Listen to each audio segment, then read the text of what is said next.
A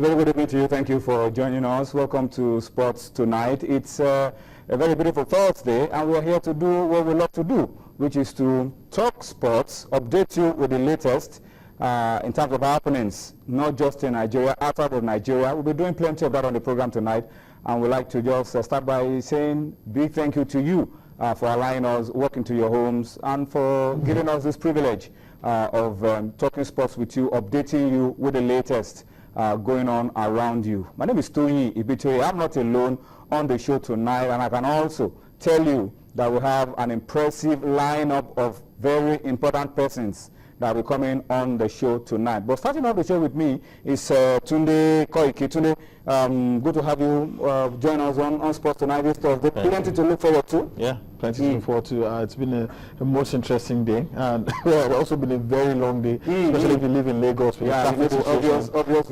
Obviously. But thankfully, I hope that has come to an end today, so everything can go back to normal. But there are plenty of sports to talk. Europa League matches currently being played.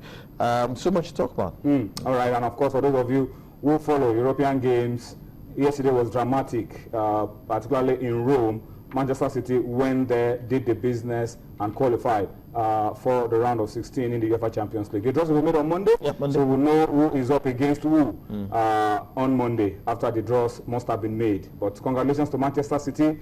They needed to do the job. They went to Rome, and they got the job done.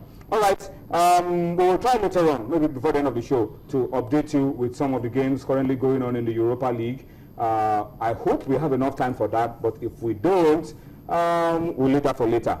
All right, but tonight on the show, we will be giving you plenty around domestic football. But you want to quickly give us a quick wrap of major happenings around some of the key games tonight? Yeah, some matches actually they've been concluded already. Tottenham Hotspur are currently losing 1-0 away to Besiktas. Celtic, where we have our numbers, if lost by 4-3 to Dinamo Zagreb. PSV Eindhoven also lost at home to Dinamo Moscow by a lone goal. Panathinaikos also drew 1-1 in Estoril of Portugal. Villarreal, where we have our own Ukechukwu, won 2-0 away at Apollon in Cyprus. And Borussia Mönchengladbach defeated FC Zurich by 3-0. Inter Milan drew 0-0 with Karabag. I think that's the Turkmenistan club or so. And Saint Etienne also lost 1-0 at Dnipro Petropetrovsk. And also a lot of people forget that actually the FIFA World Club Cup has started. I was thinking about it. It started yesterday. Maghreb Tetouan of the Moroccan club lost on penalties to Auckland City of New Zealand, and they are the main draw proper. So we expect the major heavy hitters to start limbering up by the weekend. But for those who want to know, the FIFA World Club Cup has started. Of course, and you can only catch Real Madrid from the quarterfinals, I think from the semi-finals of the FIFA World Club Cup. And a lot of clubs have complained that, look, why would you allow a team just play off from the semi-finals? But that's how it is really with the FIFA World Club Cup. But let's just quickly run through what we started a couple of days ago as our campaign for Aruna Quadri. We have said a lot about this young man. I don't think there's any need for us to overflog all that we've said about Aruna Quadri. You know it already, and you've already seen how well this guy has progressed in the year under review. But we need to just continue with the campaign that we started a couple of days ago to tell you that you have a role to play now in helping Aruna Quadri in 2014 on a high. And how you will do it, I'm sure, will be coming on your screen any moment from now. It's all about making Aruna Quadri the IWTF male table tennis star for 2014, and also making him the IWTF point star for 2014. He's been nominated for 2 individual awards, and to vote for him, you know what to do. Just go on, as you can see on your screen, click on IWTFstarawards.com. That portal leads you to see the different nominations, and you will see videos of how impressive those individuals have been shortlisted for these awards. Just go on there, vote for Aruna Quadri in 2 of the 3 categories, but you have to vote all 3 for your entry to be accepted. You have a chance to do that between now and the 17th of December, when nominations will end and voting, I beg your pardon, will end. All right, a lot of people have done it. I've done it. I'm sure Tunde has done it or is planning to do it. A lot of people have sent us messages on Twitter that they voted Aruna Quadri. Be one of them. Go on and do what you need to do, and let us make Aruna Quadri a champion. He deserves all the attention he's getting. And most importantly, he can end it even better in 2014. Most importantly, Tony, remember a lot of people didn't actually vote for Vincent Enyama at the BBC Africa Football Award. People voted, maybe we didn't vote enough. That's what I'm saying. So in order to ensure that that doesn't happen again, we really have to get people to vote. It's one thing for you to say that you recognize everything that Aruna Quadri has done in 2014. It's another thing for you to actually make your vote count. And your support counts by voting him on this platform and ensure that at least he works with one of these awards. So it is very imperative for people to go onto these platforms and vote for Aruna Quadri. And what makes it even more interesting for Aruna Quadri is no African has ever won any individual awards in table tennis. The Asians have dominated, the Europeans have dominated. Let us make this count for Aruna Quadri by making sure that you go to. But we have the numbers. Yes, we do. And we can make it happen for this young man. All right, so let's go on and talk more about that. That's still showing on your screen how you can vote for Aruna Quadri, www.iwtfstarawards.com, and then go on and do what you need to do.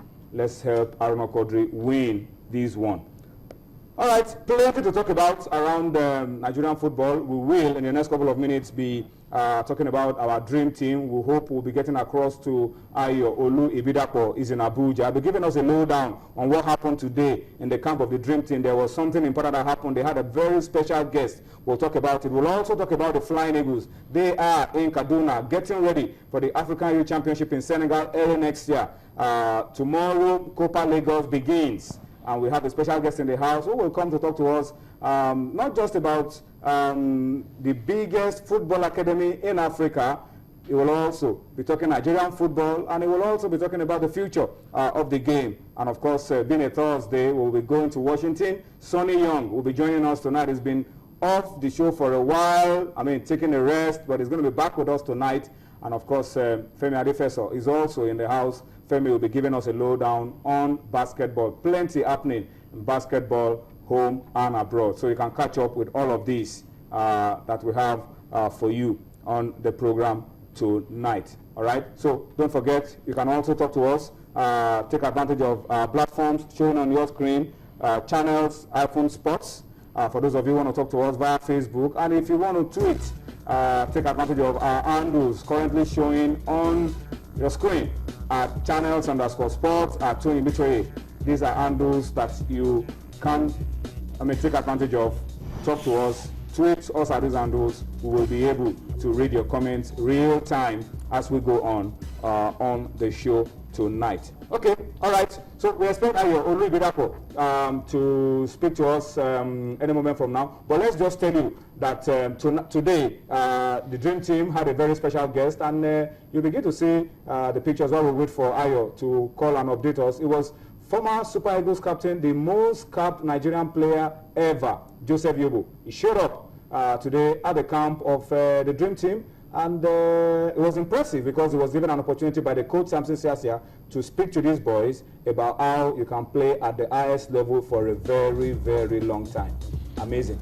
Well, I think it was very, very, very poignant that Joseph Yobo showed up at a youth team camp. I mean, 23 is but the truth is they're still defined by their age. They are under 23. So, and this is a player who has played who has almost 100 caps for the Super Eagles. 100 caps? Yeah, he has 100 caps for the Super Eagles. He played at every single level, under 17, under 20, all the way to the Super Eagles, and he has represented his country with distinction.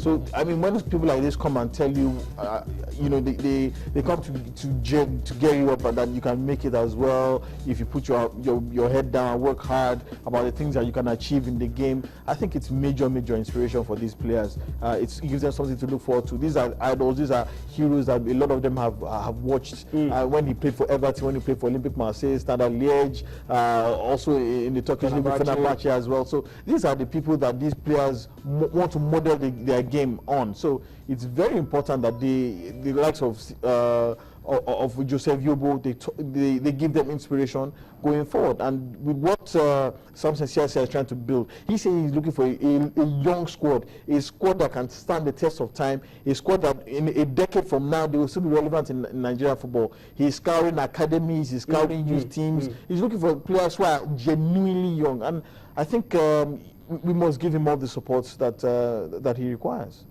All right, so that's the story around the Dream Team. They had Joseph Yobo as a guest today, and we hope that the words that Yobo spoke to those young lads will ring in their ears and keep them on top of their game for a very, very long time. All right, let's just also tell you very quickly that while the Olympic team are doing the business, getting ready in Abuja, the Flying Eagles are also getting knocked into shape by Manu Gaba and his crew in Kaduna, and they play a series of trial matches today. They played against an academy called the Jamba Academy, and they won the game by 4-1. The coach is still trying out a few players. He says the players, if they want to knock off some of those already in his team, they really have to step up their game. Well, I think this team is just following in the trend that they've started ever since they were under 17 players. Very rarely do you see them defeat an opponent anything less than 3. Very rarely do you see them actually even lose or even draw at any of their practice matches.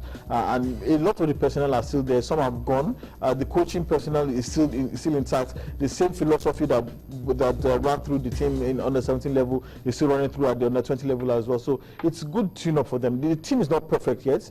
The coach continues to maintain that the team is in a state of re-engineering, as he put it. Is there a perfect team in the world? Well, if you look at the teams of the Barcelonas of 3 years ago, where dominance destroyed everything in their path. If you look at Real Madrid of today, 19 unbeaten matches. There have been some dominant teams, there have been some perfect teams, but every coach will still tell them that they want something more. Work in progress. A work in progress. So I'm just particularly pleased that this team is a team that gives us hope, because we've talked so much about how these players in a few years time we cannot find them anymore. A lot of them seem genuinely young. A lot of them have gone abroad and are still doing very well in their different clubs. Tawa Awini, Musa Mohammed, who currently plays for Besiktas as well. Kelechi Iheanacho, who can't get into the main team of Manchester City yet, but is training with them. And if he applied for a work permit? For a work permit for him, he might receive it under a special dispensation, the same kind of thing that Mikel Obi also went through in the past. So this is the future of Nigerian football. Many of these age-grade teams, this is where a lot of our emphasis should be. And the Under-20 World Cup holds particular attraction for us. We have never won it before. We've won it. We've dominated at under-17 level, but we've come close a few times at under-20 level. So a lot of people feel that this is our best chance yet of finally breaking our door and equaling equaling Ghana's record. All right. So we wish Manu Gaba and his boys all the best of luck. We wish Samson Siasia and his boys all the best of luck. Success for us in 2015 will be dependent on these two teams. Now that the Eagles are not going to the Nations Cup, our youth teams can help us cover for lost ground by going on to their different competitions and winning for Nigeria. Let me spend some time to reflect on some of the tweets that we're seeing. Omoshebi Ayodele says Yobo's visit is kind and encouraging. Visiting the camp of the Olympic team to encourage the players. And then Olanusi Titi Lokwe at Titi Onia 81 says it's great to see John Mikel Obi scoring his first ever goal in the Champions League. That's a good one for John Mikel Obi. First goal since January. Yeah, that's good for him. Odimabu Godwin at Alaji Godwin. Wow. Says Aruna Kodri has already drawn international attention, but locally the sport is not respected. He's talking about table tennis. He says Nigeria should get serious with table tennis. I think Nigeria is beginning to return to those days. Table tennis used to be so dominant. I think we're returning to those days. John Mishipone at M. Johnny J. Wow. I just voted for Aruna Quadri. I hope he wins. Yes, if you